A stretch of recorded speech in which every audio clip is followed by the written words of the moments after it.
susunduin daw ni Attorney Harry Roque si Tatay Digong? Mga idol, kakapost lang ni Attorney Harry Roque na susunduin daw niya si Tatay Digong sa kulungan kung mabuwag ang ICC at ipagdadasal daw natin. Pero ano ba yung ICC? Ito po ang International Criminal Court kung saan nandun po si PRRD na pinadala nila noong March 11, 2025 dahil sa di umanong kaso na isinampa laban kay PRRD. Panoorin natin ang video. Susunduin ko na po si Tatay Digong sa kulungan at uuwi na kaming sabay.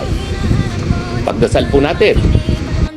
At kung matatandaan natin, ito po ang sinasabi ni VP Sara doon sa London noong nakaraang linggo. Ang susunod na pagpapasalamat, makikita ko po siya sa susunod na linggo. Mahal nating lahat at inaantay natin lahat ang kanyang paglabas at pag-uwi sa Pilipinas. Ngayon, ang tanong, posible ba talagang mabuwag ang ICC? At kung mabuwag, makakalabas ba talaga si Tatay Digong? Ayon kay Attorney Harry Roque, yun daw po ang plano niya.